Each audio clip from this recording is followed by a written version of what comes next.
dia, boa tarde, boa noite. É assim que eu sempre abro o Encontro Inteligente, que de um tempinho para cá eu vinha saber que tem pessoas assistindo de madrugada. Então, para você também que assiste de madrugada, um grande abraço. Encontro Inteligente sempre com alguém que é muito inteligente, hoje especialmente o meu amigo Alexandre Ribas, que eu vou agora passar a palavra para ele se apresentar, mas em todos os encontros inteligentes, o que tem acontecido é que um lado da pessoa, um lado do profissional, acaba aparecendo algo que muita gente às vezes não conhece ou não sabe. No caso do Alexandre, apesar de conhecê-lo há muito tempo, recentemente é que eu soube do histórico esportista dele. Então, Alexandre, muito obrigado aqui de você estar conversando comigo. Por favor, se apresente e fica já a minha primeira pergunta. Como é que o esportista virou um profissional da área de RH? Bom, Mário, super obrigado pelo convite, né? É uma enorme honra estar aqui com você ter recebido esse convite de você.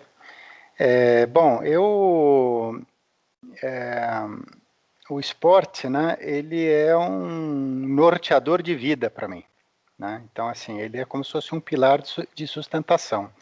Então, eu fui muito tempo remador, remo até hoje eu remo em categoria Master, né? Comecei remando com 15 anos, e para mim foi um divisor de águas, né? Quando eu comecei a remar, eu não aguentava correr 500 metros, não aguentava fazer uma flexão de braço, eu tinha 15 anos, e depois isso foi em 1987, em 94, eu e meu parceiro, a gente foi campeão brasileiro e fazia, se não me engano, 43 anos que São Paulo não ganhava uma prova no Campeonato Brasileiro.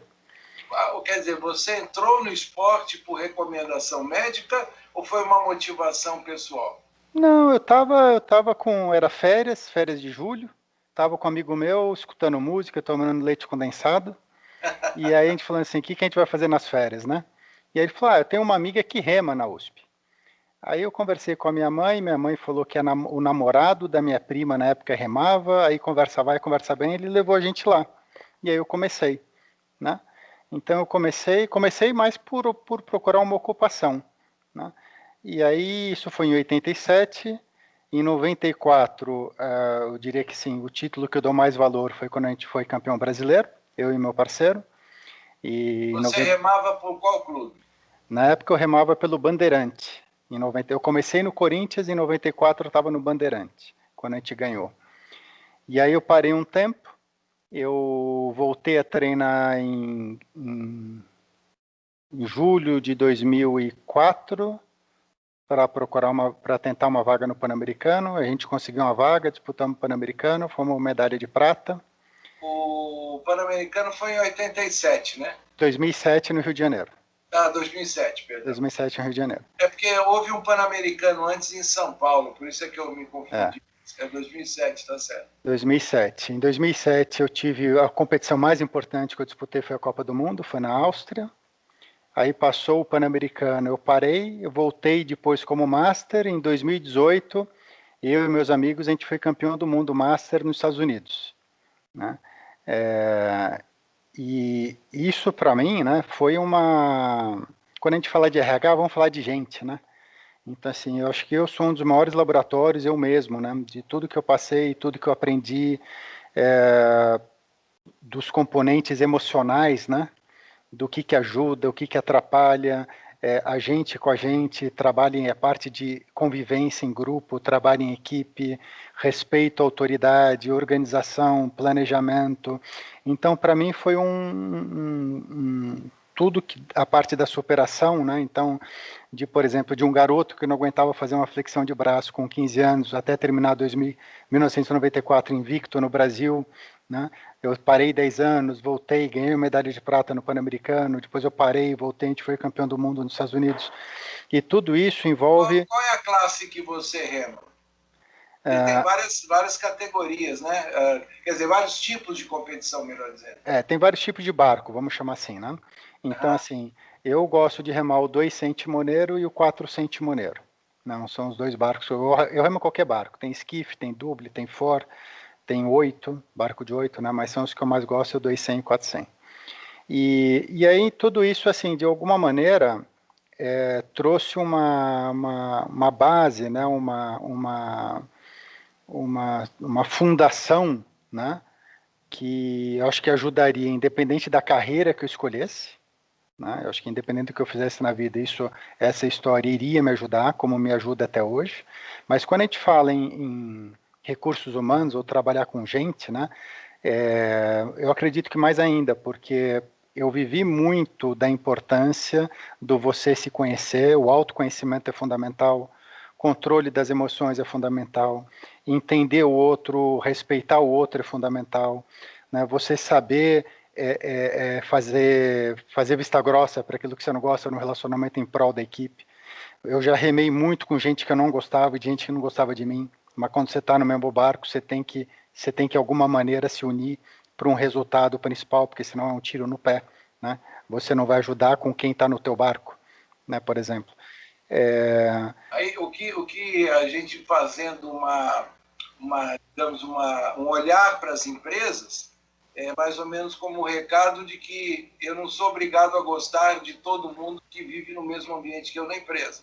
Mas, de alguma maneira, eu tenho que, da minha parte, contribuir para que haja um grau de harmonia e o resultado final da empresa seja alcançado. Eu não sou obrigado a ser amigo da pessoa, mas eu sou obrigado a trabalhar com ela em prol da empresa.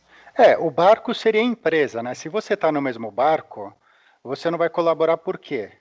Né? Você vai jogar contra por quê? Porque você está dentro do barco, você vai perder também. Né? Então isso é algo que para mim foi assim, não só o lado da união, do respeito, aquele chavão, mas que faz a verdade, que é verdade que a união faz a força, né? Tem assim, você tem esse lado, mas tem o lado também do você saber separar as coisas e falar assim, olha, eu não vou chamar a pessoa para comer pizza em casa domingo à noite, mas enquanto a gente está no mesmo barco, a gente está junto, né? A gente tem que trabalhar junto. E essa parte de pessoas, eu comecei trabalhando, na verdade foi assim, Mário, o meu pai, ele trabalhou 30 anos em controle de qualidade, se aposentou como diretor de qualidade da GM, e eu cresci, né, com as frases dele, né, do faça certo da primeira vez, né, então tinha uma série de frases que ele falava, né, eu costumo dizer que em casa era casa de ferreiro, espeto de ferro, né, então não tinha essa história de espeto de pau não, né, essa foi uma educação que... Você tinha ou tem irmãos? Tenho um irmão mais velho. Que também entrou, digamos, também aprendeu a lidar com o espeto de ferro. Sim, só que hoje, no caso, ele trabalha com consultoria em redução de custo, né? Ele trabalha em uma outra área. E aí eu tinha aquele negócio da admiração pelo meu pai, eu achava o máximo, né? O que meu pai fazia, achava legal, eu falei, putz, quando eu crescer, eu quero ser consultor, né? Quero ser consultor quando eu crescer. Aí eu estava na faculdade, teve uma palestra na faculdade de consultores para falar o que era consultoria. Aí eu fui no auditório, eu só fiz faculdade no Mackenzie, e eu fui no auditório e tinham 2 consultores de cabelo branco. E uma das coisas que eles falaram era o seguinte, que consultoria era para quem tinha experiência, né?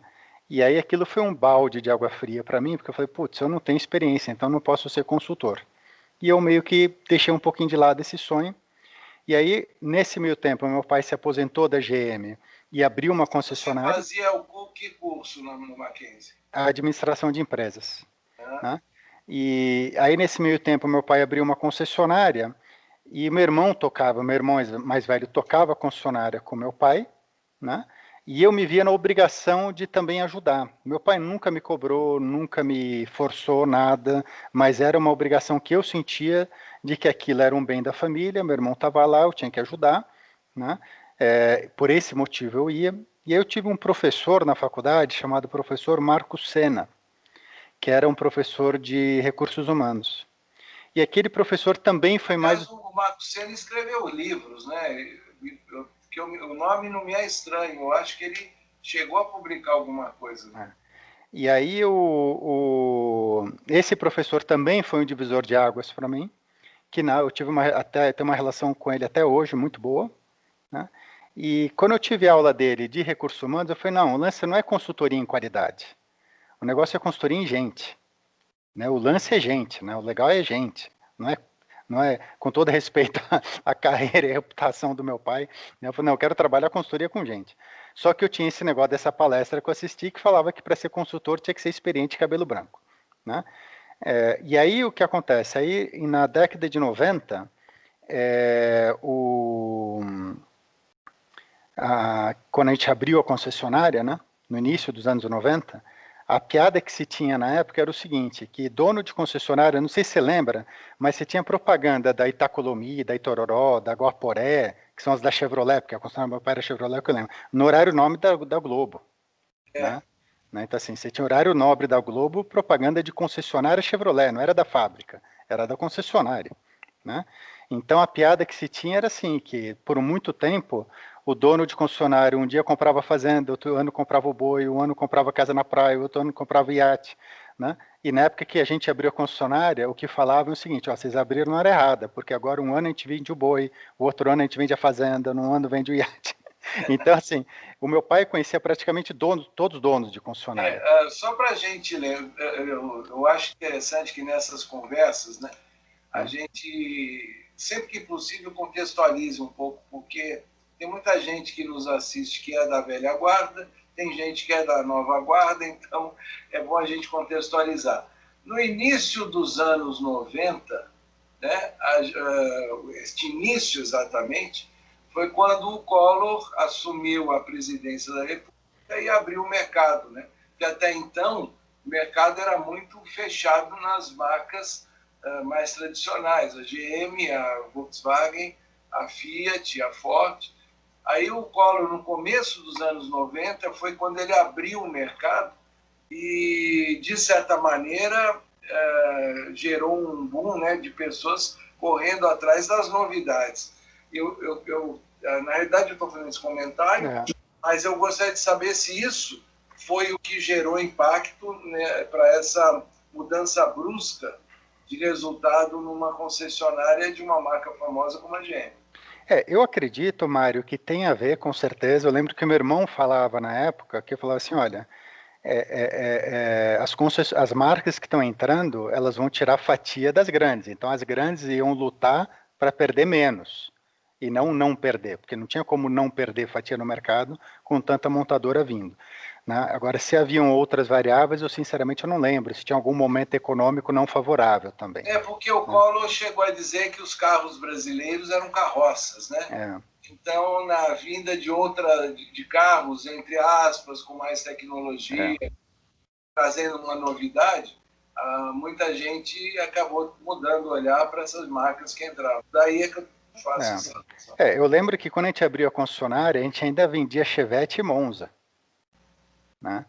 Tinha fila para comprar, né? Então, assim, a gente pegou bem esse momento de transição, quando saiu o Chevette, veio o Corsa, saiu o Monza, veio o Vectra, né? Teve o lançamento do Ômega, que teve um baita de impacto no mercado também. Né? Então, e aí estava esse momento difícil, o meu pai ligou para a fábrica pedindo ajuda e a fábrica falou assim, olha, tem uma concessionária em Jundiaí indo bem chamada Andretta, vai lá para ver o que eles estão fazendo. E eles usavam uma ferramenta de análise de perfil comportamental, que era o PI, né, e falando que isso estava ajudando muito eles. E aí a gente contratou o PI na época, que é uma das ferramentas boas que tem no mercado de análise de perfil comportamental, para implantar na concessionária, e eu acabei fazendo o treinamento, que foi em 1994. Então, eu marco a data que eu comecei a trabalhar com ferramentas de assessment em 94, que foi esse treinamento, que eu lembro até hoje, foi no Banco de Bens, que era uma turma aberta, mas o treinamento foi lá. E eu achei aquilo legal pra caramba, achei aquilo o máximo, né? E aí, só que passou pouco tempo depois, a gente vendeu a concessionária. Né? A gente vendeu a concessionária, demos uma sorte danada, eu acho que foi uma das últimas a serem vendidas, né? que naquela fase que conseguiu vender, né? Porque meu pai não estava muito afim, meu irmão também não, eu também não, então a gente resolveu vender em um determinado momento. E aí eu fui pedir emprego, né? Aí eu fui para a Austrália, fiquei 3 meses lá, e eu lembro que no dia que eu cheguei da Austrália, né? Eu cheguei, vamos supor, eu devo ter chegado em casa, sei lá, 8 da manhã no aeroporto, né? Eu liguei para o Mano Nigri, que era o representante do PI no Brasil, e eu falei para ele, eu falei assim, olha, eu sou Alexandre Ribas, filho do Ribas, que fez o treinamento lá da Flint Veículos, fez o treinamento com você na de bens, e eu gostaria de trabalhar para você, né? E aí ele falou assim, você pode vir aqui, tipo, daqui 2 horas, né? E eu vim com barba, cabeludo, né? Aí eu fui correndo para fazer a barba, para dar um jeito no cabelo. Fui para a entrevista, ele falou assim, olha, eu estou indo viajar agora, acho que hoje ou amanhã, sei lá, para algum lugar e você começa daqui tipo 20 dias, sei lá, um tempo assim, quando eu voltar. E aí eu comecei a trabalhar como funcionário lá, né? Depois eu trabalhei em 96, em 97 como uma pessoa interna que ajudava nos projetos internos, né? Aprendi muito. Aí em 98 eu mudei para Curitiba para abrir o escritório regional que na época chamava Arquitetura Humana, né? Para Index Arquitetura Humana, a gente usava o nome Arquitetura Humana em Curitiba para cuidar da região metropolitana de Curitiba. Aí eu fiquei 98, 99 como representante, aí não deu certo, quebrei a cara, e fiquei mais um ano lá, 2000, como consultor autônomo, e aí resolvi voltar para São Paulo, e eu falei, nunca mais quero trabalhar com isso na minha vida, né, porque foi realmente um baque, assim, me deu né, foi meio traumático. É interessante, Alexandre, é o seguinte, né? Quem olha alguém que está num momento de vida bem equacionado, bem estruturado, né? Já com a marca pessoal bem plantada no mercado, como é seu caso, e como é o caso de muita gente, muitas vezes não conhece essa história de lutas, de quedas, de desafios. E eu costumo dizer sempre para todo mundo, para quem está nos ouvindo, inclusive agora, ou vendo também, claro, não deixe de ou escrever, ou gravar um vídeo, ou gravar um áudio, mas conte a sua história, a sua luta, que você vai ter alguém na sua família, sejam filhos, os netos na frente, ou irmãos mais jovens, amigos que não te conhecem profundamente, que vão poder usar o seu exemplo para ver que a gente caminha e ninguém está isento de escorregar aqui, ter problema aqui, ter um desafio novo pela frente. O Alexandre está nos dando aqui um claro exemplo de que a vida, né, tem uma série de passos e que fundamental para caminhar e ter sucesso é persistência, resiliência, competência e, acima de tudo, preparo, né? Nunca se deixar levar, já estou pronto. Não, sempre tem um novo preparo. Desculpe te interromper e falar tudo isso, mas é que eu não quis perder a chance. Tá. E aí foi então, eu voltei de Curitiba em janeiro, final de 2000, começo de 2001, e aí eu falei assim, mano, não quero nunca mais trabalhar com isso, doeu muito, perdi uma boa grana, não tô mais afim, e aí eu falei, eu vou para os Estados Unidos quero fazer um doutorado nos Estados Unidos, né? Aí eu fui para os Estados Unidos, arrumei um curso fiz o curso preparatório para o TOEFL, fiz o TOEFL, fiz um curso preparatório para o GRE, fiz o GRE, né? Aí aproveitei e fiz um curso de Business English, fiz 2 cursos de extensão em Harvard, para crédito em doutorado já, porque lá você pode fazer o curso e guardar o crédito se você quiser, para caso você venha a ser aceito. E aí eu não queria mais voltar para o Brasil, né? Você estava na região de Boston. E aí eu não queria mais voltar para o Brasil, eu queria arrumar emprego lá, ficar lá, mandar os applications por lá, né? E ficar esperando o resultado lá e ficar lá, né? Mas 2001 era um ano recessivo nos Estados Unidos, né? Eu conheci o dono de uma consultoria inglesa que falou para mim, para resumir a história, o primeiro contrato que entrar eu te contrato, mas não entrava. Aí eu fiz amizade com o meu professor que eu tive de psicologia lá em Harvard, nesse curso que eu fiz, e ele também falou, eu te contrato se aparecer algum trabalho, mas não saía, o meu dinheiro estava acabando, porque eu estava bem curto de grana, né? O pouco que sobrou eu fui para os Estados Unidos. E aí nesse meio tempo, quando eu estava lá, o meu pai começou no Brasil um negócio chamado Renaissance Executive Forums, com um sócio chamado André Kaufman, eles começaram juntos, que era de assessoria e orientação de presidente de empresa. E o meu pai, na época, ele falou para mim, quando eu estava nos Estados Unidos, ele falou assim, olha, eu tenho que usar uma análise de perfil comportamental, parece melhor do que a outra que a gente usava na concessionária, e não tem representante no Brasil, né? Você quer que eu te facilite lá para você conhecer a empresa, para você representar no Brasil? Eu falei, pai, eu não quero nunca mais ver isso na minha vida. Não quero, não quero mais saber disso, não. Não quero saber mais nada disso, né? E só que aí ele falou, tá bom, então eu vou passar para o fulano de tal. Esse fulano de tal era um cliente do Renaissance, chamado Jimmy Sigler, que por coincidência ele era cliente do PI e quem atendia ele no escritório era eu, né, mundo pequeno, né? Aí eu falei, passa para ele, eu não quero, né?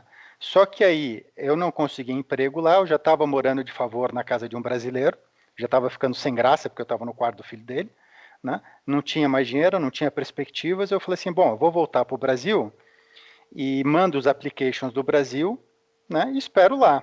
Pelo menos lá eu volto a morar com meus pais e não tenho despesa, né? Aí 2 semanas depois que eu voltei para o Brasil, caíram as Torres Gêmeas, né? Aí eu falei, pronto, agora danou-se, né? Porque, pô, se já estava difícil os Estados Unidos, e já estava meio ruim, já estava difícil para mim lá. Agora, com esse negócio das Torres Gêmeas, agora que o negócio vai complicar mesmo, né? E eu falei, eu preciso ganhar dinheiro, o que eu vou fazer? Né? Eu preciso dar um jeito de começar a ganhar dinheiro de novo. Eu falei, bom, o jeito mais fácil é voltar a fazer o que eu fazia.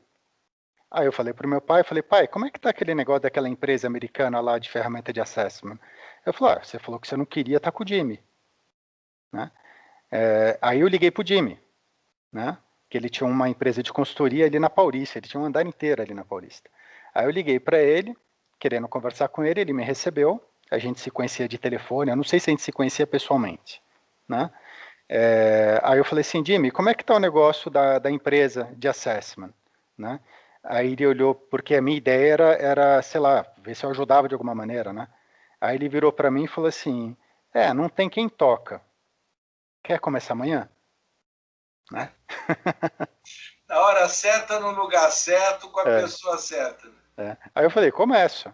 Só que aí ele começou a me colocar para fazer outras coisas na empresa, porque na verdade ele tinha uma consultoria em marketing que abria esse braço de recursos humanos, né? E ele estava super animado, entusiasmado com um conceito novo chamado PRM, que se ele tem o CRM, o PRM, que é Partner Relationship Management, né? Aí um dia ele chegou numa reunião de todo mundo lá da empresa dele, ele falou assim, amanhã o Alexandre, sei lá se amanhã ou depois da manhã, ele vai para tal cidade, acho que era lá em Goiás, não sei lá onde que era, né? Para cuidar desse projeto, ele vai ficar responsável por esse projeto desse projeto tal, né? E ele falou isso na frente de todo mundo sem eu saber, né?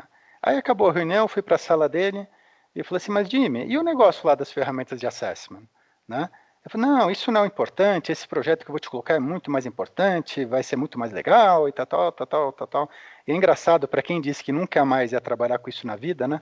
Eu virei para ele e falei assim, olha, eu vim aqui por causa das ferramentas, né? Por isso que eu vim aqui, né? E já sabe quando você aumenta o tom de voz, né? Quer dizer, para quem estava fugindo, eu já estava dizendo, mas eu vim por causa disso, né? E aí ele falou assim, não, mas isso não é importante.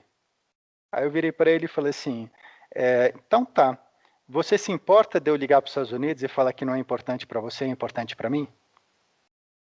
Né? E aí ele falou, não, né? Não.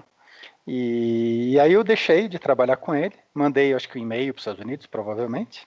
Naquela época era e-mail e fax, né, que a gente usava. Yeah. E aí eu comecei a trabalhar na época que chamava Success Insights, né?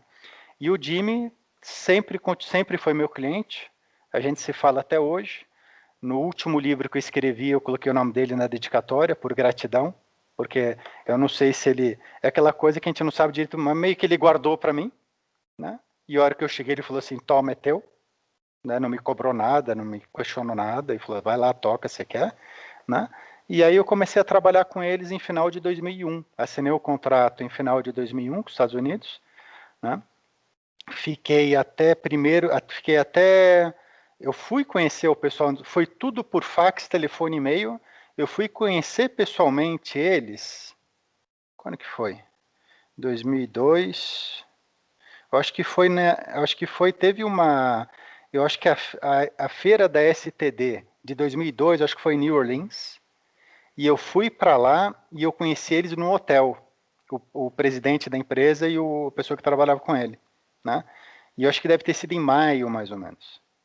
Quer dizer, o ano que vem nós temos a celebração dos 20 anos. É isso aí, é isso aí. E aí... E o tempo passou rápido nesse período. Putz, como, né? E aí, o que acontece? Aí, nesses primeiros 6 meses de 2001, não, 2002, né? Eu estava inseguro, porque eu não sabia de fato se eu ia querer continuar isso, porque eu ainda tinha algumas cicatrizes ainda, ou se de repente eu ia querer voltar para os Estados Unidos mesmo, né?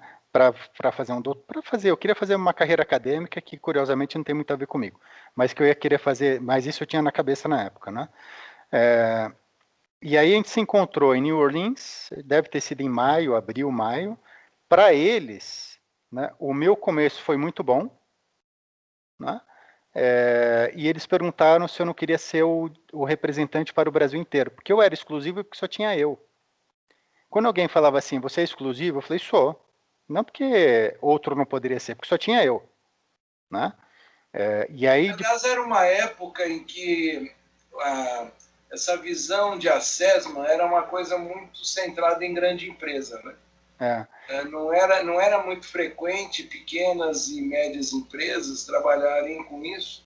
Eu acho que a popularização da TI, da informática, internet, acabou trazendo para mais próximo este tipo de recurso, né, de informação. Mas há 20 anos, só grande empresa trabalhava com isso.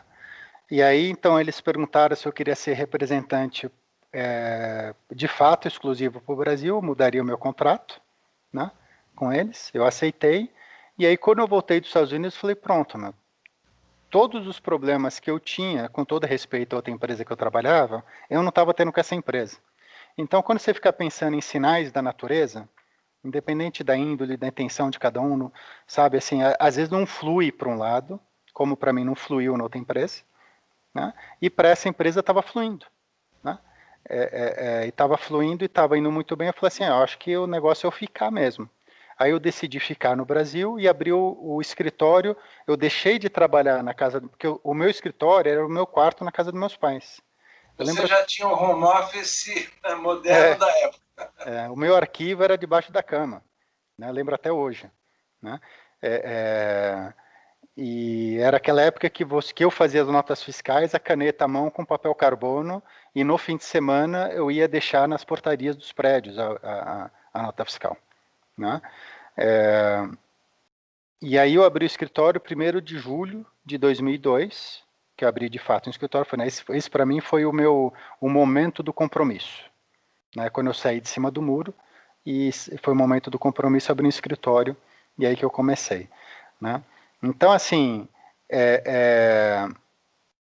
todo esse tempo e até hoje, né, o aprendizado no esporte, voltando um pouco no negócio do remo, para mim foi uma grande escola, né? Quando você fala, por exemplo, eu fiz administração de empresas, eu fiz uma pós em psicologia do trabalho na Federal do Paraná, enquanto eu morava em Curitiba. Quando eu fiz esses 2 créditos de doutorado em Harvard, nos Estados Unidos, um em psicologia e um em comportamento organizacional. Fiz um MBA em RH na FIA USP, quando a FIA ainda estava na USP, que acho que foi 2002, 2003. E tem os cursos que você faz, tipo, que não tem conotação acadêmica, né, que você acaba fazendo, que são bons também. Então, tudo que eu procuro fazer é juntar administração com psicologia, né, e eu diria assim que aquilo que dá, para mim, o que dá muita segurança e estabilidade nas conexões foi meu aprendizado no esporte. Ô Alexandre, uma curiosidade aqui. Você tem uma história que acabou de contar, mas tem algo que é uma competência que você veio exercitar mais recentemente. É a competência do escritor. Eu sei que você tem alguns livros que lançou. Um deles, inclusive, eu tenho em casa. São, eu diria, mais do que livros, são compêndios, né? que trabalham esse universo dos assessments. Dá para você contar como é que foi essa motivação de escrever, como é que você escolheu os temas, por que escrever esses livros? Comenta um pouco desse tipo de contribuição que você trouxe para todos os profissionais de RH. Bom, eu acredito que a origem disso foi a minha experiência quando eu trabalhava como funcionário da Prindex, aqui em São Paulo, em 96, 97. Porque na época eles tinham uma assessoria de imprensa que quando saía, por exemplo, matéria, eles não escreviam artigos, os sócios da empresa, mas com frequência eles eram entrevistados e eram citados.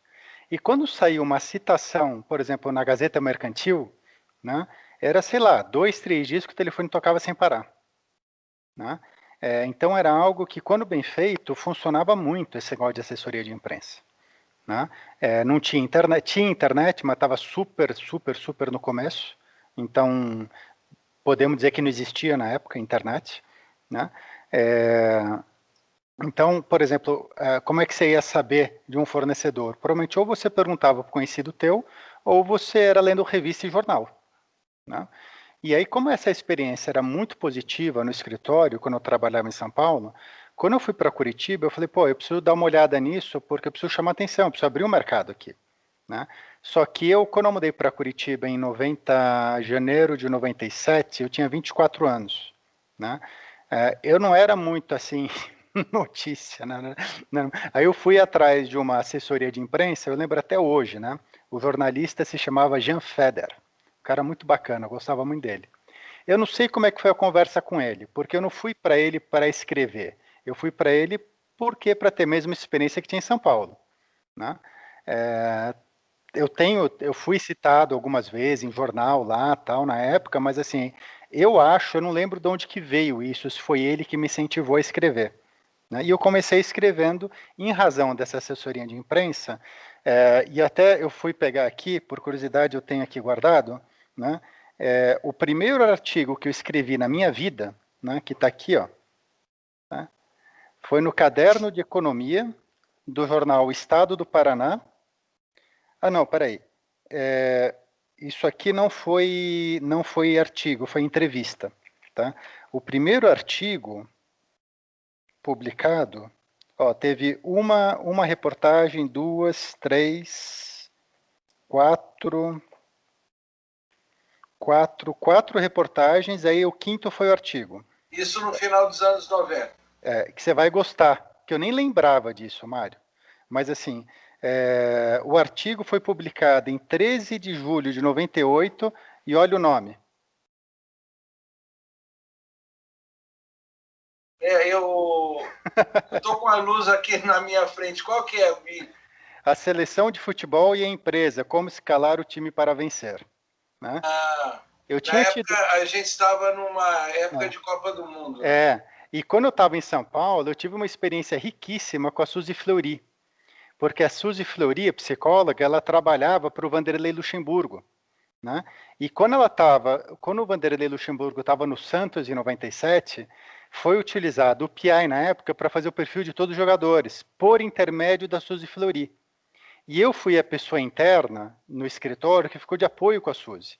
Quem fez a apresentação do trabalho final para o Luxemburgo, lá na concentração em Atibaia, fui eu. Então, eu estava muito próximo disso na época. Né? Então, esse foi o primeiro artigo que eu publiquei em julho de 98 na Folha do Paraná. Né? Depois eu publiquei na Gazeta do Povo, na Gazeta Mercantil, Caderno do Paraná. Para quem não conhece a Suzy Fleury, ela é uma das maiores especialistas do Brasil, né, nesse tipo de trabalho, principalmente, né, de psicologia no esporte. Não só no futebol, né, mas no esporte de maneira geral. E mantém essa parceria contigo até hoje. Né? Então, meu primeiro artigo, eu tinha 26 anos, foi 13 de julho de 98, e depois eu comecei a escrever com regularidade. E comecei a gostar. Né? Até curiosamente, no último artigo que eu escrevi, né, eu tenho um revisor de português, tudo que eu escrevo eu mando para um revisor de português antes de publicar. né? E aí, geralmente, o e-mail vem com a revisão, com alguns comentários e tal, e dessa vez ele comentou no e-mail, falou, nossa, gostei muito do teu artigo, me fez refletir para mim, me ajudou tal, né? Aí eu respondi para ele, né, curioso, né, a vida inteira eu fiquei em recuperação de português, todos os anos, e repeti de ano em filosofia, que eu gosto. Então a gente tem que, às vezes, assim, não se deixar levar por algumas coisas né, que acontecem com a gente. E eu comecei a escrever. Depois, quando eu voltei para São Paulo, em um determinado momento, em razão da empresa nova, eu continuei escrevendo. Eu devo ter hoje talvez uns 70 artigos, sei lá, 60, 70 artigos. E aí, o primeiro livro que eu escrevi, que foi esse aqui, ó, que é o Manual Definitivo DISC, que foi junto com o Bill Bondstetter. Eu já vinha há muito tempo, que é o fundador da TTI, eu já vinha há muito tempo querendo escrever um livro, empurrava com a barriga, empurrava com a barriga, empurrava com a barriga. Aí eu falei assim, quer saber de uma coisa? Não vai sair nunca. Então eu vou pegar o livro do Bill, que se chama The Universal Language Disc, vou traduzir e vou publicar no Brasil para os clientes, porque a gente precisa publicar alguma coisa para os clientes. Só que aí quando eu fui revisar a tradução, né, eu comecei a alterar tanta coisa, né, que eu falei, não posso mais publicar. Então, eu peguei o livro dele, o final, tá? Vamos falar no final. No final, eu tirei 30% e coloquei 30% exclusivo meu, 40% eu fiz alterações e 30% era dele. Aí um dia eu fui para os Estados Unidos, que eu ia todo janeiro para lá, né? Tomara que eu continue indo, porque agora em janeiro eu não vou, né? E eu falei para ele, Bill, aconteceu isso, não posso mais publicar o livro, né? Porque eu mudei muita coisa. Posso publicar como seu coautor? Né? E ele falou, claro, pode publicar. Então, ficou um livro meu e dele, eu alterei o nome do livro. E depois eu escrevi um sobre motivadores e um outro de disque só meu, esses outros dois só meus, né? E eu diria assim que assim eu também trouxe para o Brasil. Esse último que você escreveu, você tem aí em mãos para mostrar, porque ele é realmente um material fantástico, maravilhoso para o profissional. E eu diria que assim, eu que gosto de competir, né, e tenho um certo apreço à medalha, talvez uma das medalhas mais valiosas que eu já conquistei na minha vida, né, que eu considero como uma medalha, porque tem o livro também, Tipos de Pessoas e as Emoções das Pessoas Normais, que eu não escrevi, mas que eu trouxe para o Brasil e coordenei a publicação. E veio via TTI. Da TTI ter os direitos, do ISBN, eu trouxe para cá para publicar. Né? E aí um dia eu estava lá nos Estados Unidos, numa das vezes que eu fui para lá, e eu tinha que assinar o contrato de direitos autorais, né? De publicar o livro no Brasil, para pagar os royalties para os Estados Unidos. E aí eu assinei o contrato, e aí eu estava com o presidente da empresa, né, que era o Rick, e ele chamou o Bill na sala para assinar. Né, para eu assinar, ele assinar, fica tudo resolvido. E aí ele entrou na sala e falou assim, mas é para o Alexandre? Aí o Rick, que era o presidente, falou, é com o Alexandre. Então muda aí o contrato, não vai pagar nada de royalty. Né? Então, assim, a maneira como isso foi dito por ele, para mim, foi uma medalha de um valor incalculável em termos de não sei, talvez reconhecimento, apreço, carinho, sei lá, que palavras que eu poderia usar dele, que ele olhou para mim e falou assim, é para o Alexandre, então não tem que pagar nada, não. Deixa ele publicar o livro lá. Uma honra, um mérito que a gente sente com toda a emoção e não precisa nem estar materializada numa medalha. É uma referência que, por si só, ela é importante. Eu acho que a gente, ao longo da vida, tem que valorizar também essas medalhas. Essa, para mim, tem um valor imenso. Né? Então, hoje, começou em 98, eu procuro escrever hoje. Quem me ajuda muito, Mário, é o Marcos. Né? Eu diria assim, que até esse livro aqui... Marcos Garbosa, da Cloud. Esse livro aqui, o Marcos tem um enorme mérito, porque foi a disciplina dele em cobrar os artigos que me fez juntar material para o livro, né? Porque eu não tenho muita disciplina, assim, pode parecer que eu tenho, tem gente que estranha quando eu falo isso, né? Mas assim, eu escrevi, o Marcos falava assim, vamos deixar simples, o artigo tem que ser uma página. Né? Aí eu escrevia e dava 3 páginas. Aí eu mandava para a revisão de português, quando eu voltava, eu deixava uma página, mandava para ele, e as 3 eu deixava guardada. Né? Aí quando gerou uma quantidade grande, eu falei, agora dá para fazer um livro. Aí eu juntei tudo, obviamente que depois que você lê o que você escreveu, você faz alterações, né? E aí é isso que facilitou demais. Foi um caminho que eu encontrei que me ajudou muito, foi lá Cloud Coaching. E graças à paciência do Marcos. E você está lá há quanto tempo?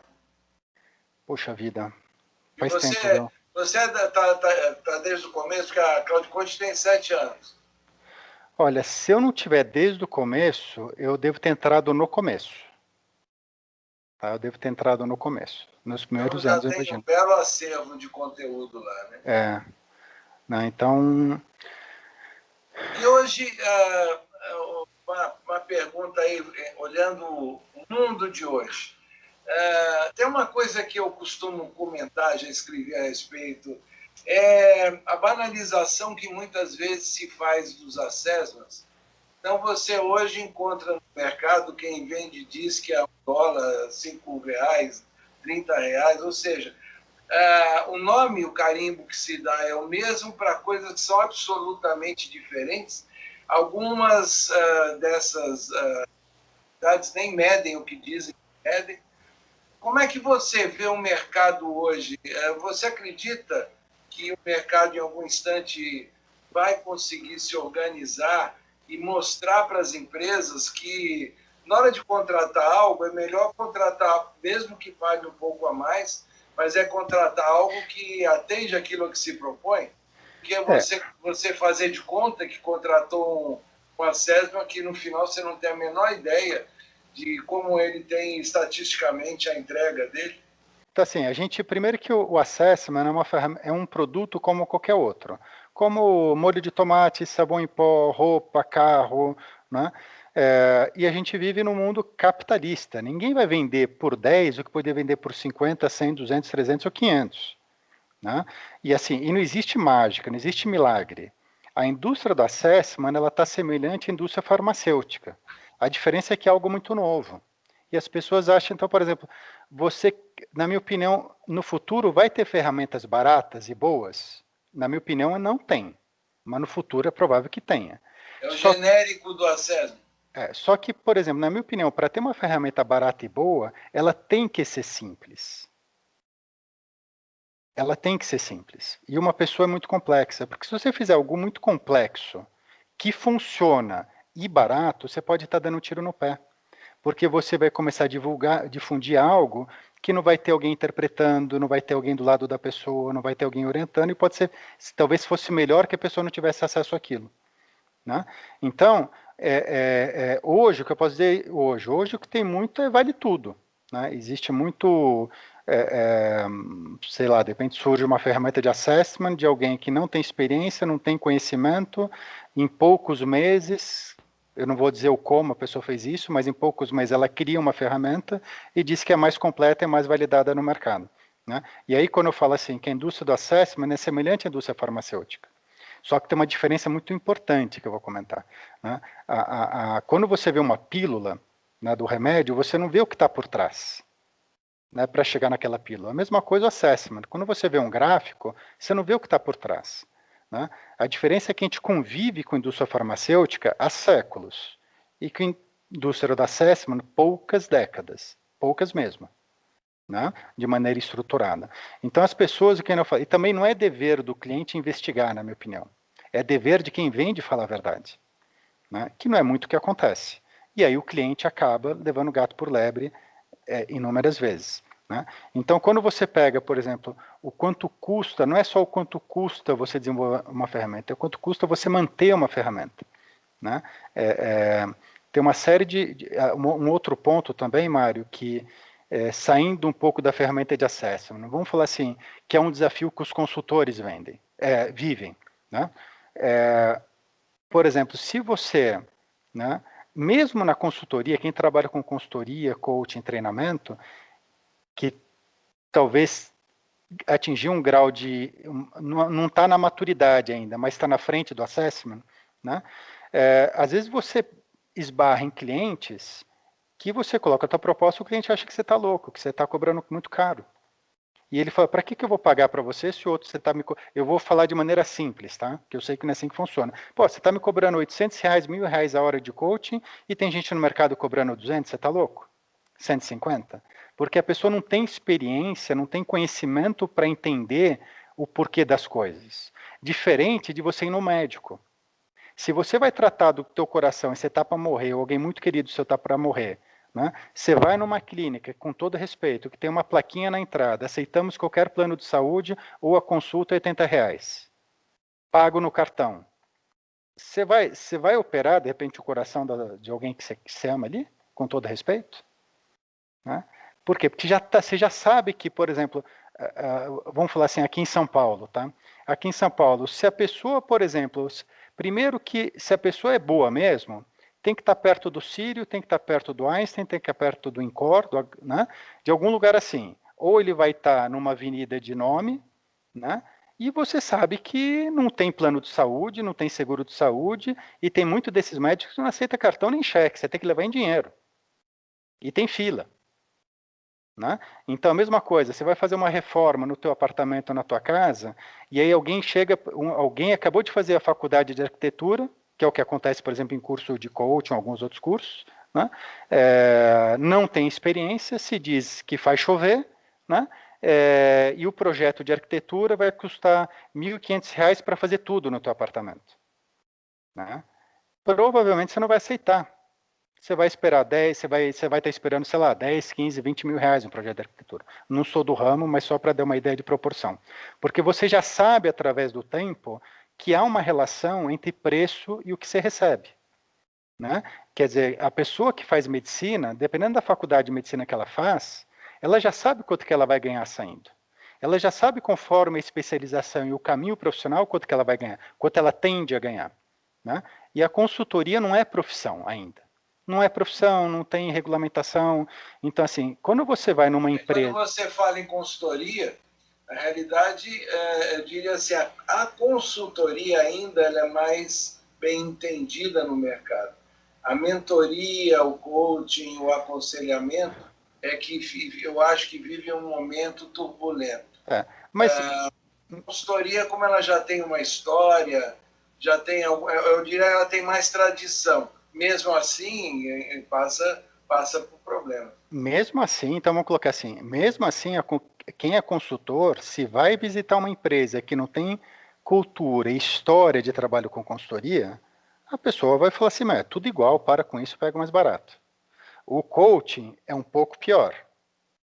Né? A situação é pior. E o assessment pode ser tão pior quanto ou mais. Né? Porque ainda o assessment pode achar que você tem um gráfico que está resolvido. Né? Então, eu penso assim, que o que eu acredito que vai ter na verdade, vai ter uma segmentação do mercado. Quando eu comecei a trabalhar com o PI, né, eu lembro na época tinha o PI, tinha o MBTI, os mais conhecidos, né, o PI, o MBTI, o DISC da Thomas, o DISC da Raycon. Tá? E eu vou correr o risco de errar, mas se eu estiver errando, eu não estou errando por muito não.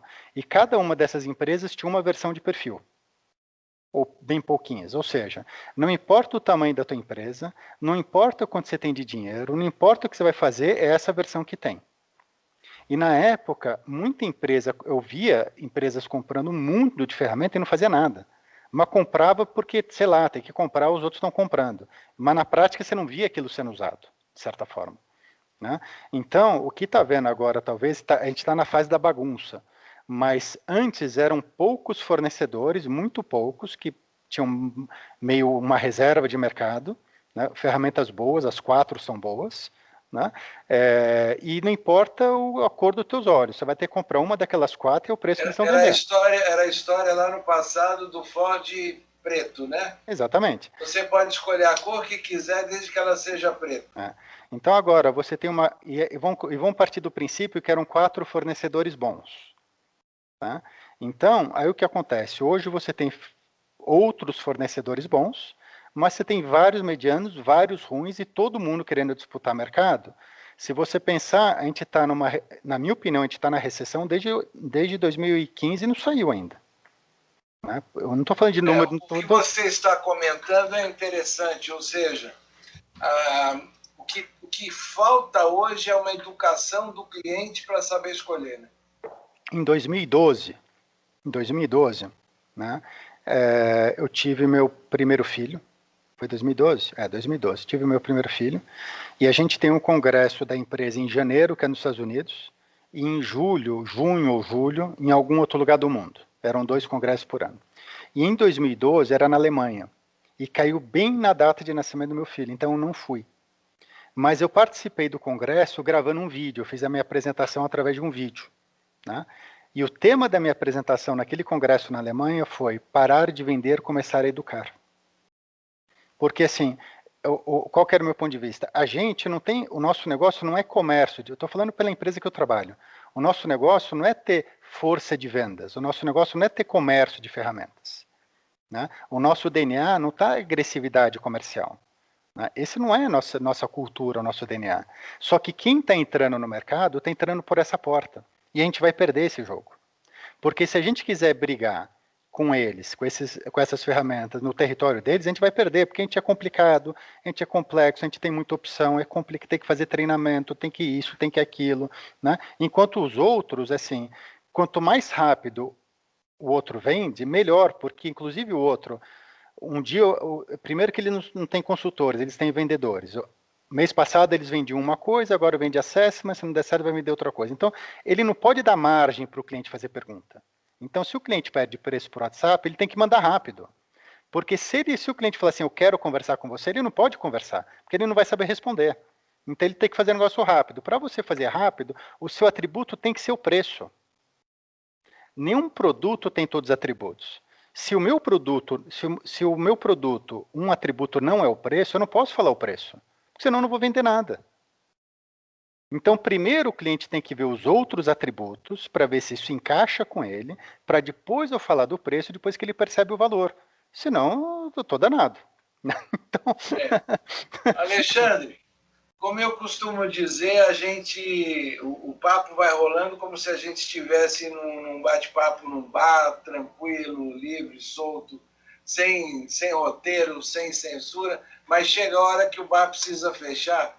E, infelizmente, nessa metáfora aqui no nosso caso, a gente está chegando aqui ao final de nossa conversa. Mas outra vez eu quero agradecer a sua atenção, sua generosidade, não só em bater esse papo, mas falar muito de como foi a sua vida profissional, a mostrar um pouco mais do Alexandre para os amigos, né, que muitas vezes podem não conhecer essa história, e trazer para quem nos acompanha aqui mais um exemplo de como é importante, válido, que cada pessoa busque o seu caminho com esforço, resiliência, dedicação e sempre numa busca de um aprendizado, que um aprendizado nunca para. Eu costumo dizer sempre, meu interesse, a minha vocação é ajudar as pessoas a alcançar o sucesso da maneira como elas interpretam o sucesso, mas sempre com muito respeito à ética e muito respeito aos melhores valores de relacionamentos sociais. É assim que eu vejo também todas as pessoas que eu convido, o Alexandre também com esse mesmo princípio de ajudar as pessoas a alcançarem o sucesso, mantida sempre uma relação de ética, de valor, de honestidade, de princípio. Alexandre, eu vou deixar agora você terminar esse nosso papo, ao tempo em que eu agradeço para você a atenção, agradeço a todos que estão nos acompanhando, e a última palavra é sua. Deixo o encerramento para você. Muito obrigado, Mário. Você estava falando do sucesso, né, de auxiliar as pessoas a terem sucesso da maneira que as pessoas entendem sucesso, né? E eu queria fazer uma conexão isso com a palavra riqueza. Né? A riqueza também existem várias maneiras de você mensurar a riqueza. Né? E a riqueza que é mais valiosa, na minha opinião, é a riqueza que você não pega com a mão. Né? E eu acredito que eu sou uma pessoa profissionalmente rica, muito rica. Eu acho que eu procurei dar alguns exemplos de pessoas importantes que passaram na minha vida e que me tornaram uma pessoa mais rica, né? E você faz parte desse grupo, Mário. Então eu me sinto Muito uma obrigado. pessoa profissionalmente rica porque eu conheço pessoas como você também. Tá? Então eu quero te agradecer muito essa oportunidade, esse tempo que para mim parece que foi 10 minutos. Bom, Tá? como você disse anteriormente daquela pessoa lá nos Estados Unidos que não quis cobrar direito autoral, então eu quero deixar claro aqui que você acabou de me dar uma medalha de honra ao mérito que não está É. materializada em medalha, mas que vale muito pelo carinho que eu tenho com você também. Muito obrigado. Então, eu deixei as últimas palavras para o Alexandre, mas com o que ele falou eu não poderia ficar quieto. Um abraço para todos vocês, até outra vez. Abraço.